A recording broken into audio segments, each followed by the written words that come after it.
ರೇಣುಕಾದೇವಿ ಹಾಗೂ ಜಮದಗ್ನಿಗೆ 5 ಜನ ಗಂಡು ಮಕ್ಕಳಿರ್ತಾರೆ. ಹೀಗೆ ಒಂದು ದಿನ ನೀರನ್ನು ಹಿಡಿದುಕೊಂಡು ಹೋಗುವಾಗ ಕೆರೆಯಲ್ಲಿ ಗಂಧರ್ವರು ಆಟವಾಡುತ್ತಾ ನೋಡ್ತಾರೆ.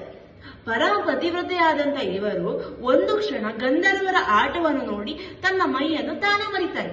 ಮರ್ತಾಗ ಅವರ ತಲೆಯ ಮೇಲಿದ್ದಂತಹ ಬಿಂದಿಗೆ ಕೆಳಗಡೆ ಬಿದ್ದು ಒಡೆದು ಹೋಗುತ್ತದೆ. ಆಶ್ರಮಕ್ಕೆ ಬರಿ ಕೈಯಲ್ಲಿ ಹೋಗ್ತಾರೆ. ಇವರನ್ನು ನೋಡಿದಂತ ಜಮದಗ್ನಿ ತಮ್ಮ ತ್ರಿಕಾಲ ಜ್ಞಾನದಿಂದ ಅಲ್ಲಿ ನಡೆದಂತ ಸನ್ನಿವೇಶವನ್ನೆಲ್ಲ ನೋಡ್ತಾರೆ.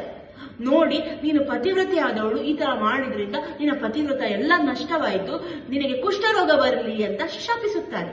ಹೀಗೆ ಕಾಡಿನ ಕಡೆ ಹೋಗುವಾಗ ಅವರಿಗೆ ಮಾತಂಗಿ ಅಂತ ಹೇಳುವ ಬುಡಗಟ್ಟು ಜನಾಂಗದ ಓರ್ವ ಮಹಿಳೆ ಸಿಗ್ತಾಳೆ. ಸಿಕ್ಕಿ ತನ್ನ ಮನೆಗೆ ತಾಯಿ ರೇಣುಕಾದೇವಿಯನ್ನು ಕರೆದುಕೊಂಡು ಹೋಗಿ ತಾಯಿ ರೇಣುಕಾದೇವಿಗೆ ಚಿಕಿತ್ಸೆಯನ್ನು ಮಾಡಿ ಊಟವನ್ನು ಕೊಡುತ್ತಾಳೆ. ಸ್ವಲ್ಪ ದಿನದ ನಂತರ ತಾಯಿ ರೇಣುಕಾದೇವಿಗೆ ಇಬ್ಬರು ಮಹಾನ್ ಪುರುಷರು ಸಿಗ್ತಾರೆ. ಮಹಾನ್ ಪುರುಷರು ಹೇಳ್ತಾರೆ, ನೀನು ಮನೆಗೆ ಹೋಗಿ ಜೋಗಿಯನ್ನು ಬೇಡು, ಬಂದಂತಹ ಭಿಕ್ಷೆಯನ್ನ ಬೇಯಿಸಿ ಅರ್ಧವನ್ನ ಶಿವನಿಗೆ ನೀಡು, ಇನ್ನರ್ಧವನ್ನು ನೀನು ಊಟ ಮಾಡು, ನಿನ್ನ ಎಲ್ಲಾ ಕುಷ್ಠರೋಗ ಪರಿಹಾರವಾಗುತ್ತದೆ ಅಂತ ಹೇಳ್ತಾರೆ. ಅದೇ ರೀತಿ ರೇಣುಕಾದೇವಿ 3 ದಿನಗಳ ಕಾಲ ಮನೆಗೆ ಹೋಗಿ ಭಿಕ್ಷೆಯನ್ನ ಬೇಡಿ ಆ ಬಂದಂತಹ ಊಟವನ್ನ ಅರ್ಧವನ್ನು ಶಿವನಿಗೆ ಸಮರ್ಪಿಸಿ ಇನ್ನರ್ಧವನ್ನು ತಾನು ಸ್ವೀಕರಿಸಿ ನಂತರ ಇಲ್ಲಿರುವಂತಹ ಕೆರೆಯಲ್ಲಿ ಮಿಂದು ಏಳುತ್ತಾಳೆ. ಇವಳ ಕುಷ್ಠರೋಗವೆಲ್ಲ ಪರಿಹಾರವಾಗುತ್ತದೆ. ಕುಷ್ಠರೋಗ ಪರಿಹಾರವಾದಂತಹ ಮರುಕ್ಷಣವೇ ತಾಯಿ ರೇಣುಕಾದೇವಿ ಮಾತಂಗಿಯೊಂದಿಗೆ ಜಮದಗ್ನಿಗಳ ಆಶ್ರಮಕ್ಕೆ ಬರುತ್ತಾರೆ. ರೇಣುಕಾದೇವಿಯನ್ನು ನೋಡಿ ಜಮದಗ್ನಿಗಳ ಸಿಟ್ಟು ಇನ್ನೂ ಹೆಚ್ಚಾಗ್ತದೆ. ಆಗ ಅವರು ತನ್ನ 5 ಮಕ್ಕಳನ್ನ ಕರೆದು, ನಿಮ್ಮ ತಾಯಿಯ ಶಿರವನ್ನು ಈಗಲೇ ಶಿರಚ್ಛೇದನ ಮಾಡಿ ಅಂತ ಹೇಳ್ತಾರೆ. ಆದ್ರೆ ಮೊದಲನೇ 4 ಮಕ್ಕಳು, ನಮ್ಮ ಸ್ವಂತ ತಾಯಿ ತಲೆಯನ್ನ ನಾವು ಹೇಗೆ ಛೇದನ ಮಾಡ್ಲಿಕ್ಕೆ ಸಾಧ್ಯ, ಇದು ನಮ್ಮಿಂದ ಆಗುವುದಿಲ್ಲ ತಂದೆ ಎಂದು ವಿನಮ್ರವಾಗಿ ಹೇಳಿಕೊಳ್ತಾರೆ.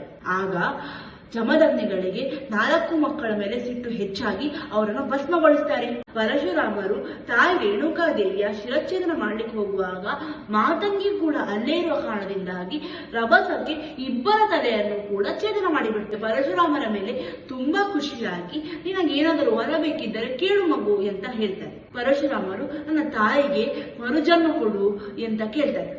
ಆಗ ಜಮದಗ್ನಿಗಳು, ನಿನ್ನ ತಾಯಿಯ ಶಿರವನ್ನ ಅವಳ ದೇಹದ ಮೇಲೆ ಅವಳ ದೇಹಕ್ಕೆ ಜೋಡಿಸು, ಆಗ ಅವಳಿಗೆ ಜೀವ ಬರ್ತದೆ ಅಂತ ಹೇಳ್ತಾರೆ. ಇವರಿಗೆ ಅವಸರದಲ್ಲಿ ಇವರು ತಾಯಿ ರೇಣುಕಾದೇವಿಯ ಶಿರವನ್ನ ಮಾತಂಗಿ ಶರೀರಕ್ಕೆ ಹಾಗೂ ಮಾತಂಗಿ ದೇವಿಯ ಶಿರವನ್ನ ತಾಯಿ ರೇಣುಕಾದೇವಿಯ ಶರೀರಕ್ಕೆ ಜೋಡಿಸ್ತಾರೆ. ಇದರಿಂದ ಗೊಂದಲಗೊಂಡಂತಹ ಪರಶುರಾಮರು ಜಮದಗ್ನಿಗಳ ಬಳಿ ಏನು ಮಾಡುವುದು ತಂದೆ ಎಂದು ಕೇಳಿದಾಗ ಜಮದಗ್ನಿಗಳು, ನಿನ್ನ ಚಿಂತಿಸಬೇಡ, ಮುಂದೆ ಇವಳನ್ನೇ ರೇಣುಕಾ ಎಲ್ಲಮ್ಮ ಅಂತ ಹೇಳಿ ಇಲ್ಲಿನ ಜನರು ಆರಾಧಿಸ್ತಾರೆ, ಇವಳು ಇಲ್ಲಿ ನಿಲ್ಲಿಸಿ ಎಲ್ಲಾ ಜನರ ಕಷ್ಟಗಳನ್ನ ಪರಿಹಾರ ಮಾಡ್ತಾರೆ ಅಂತ ಹೇಳೋ ವರವನ್ನ ನೀಡ್ತಾರೆ.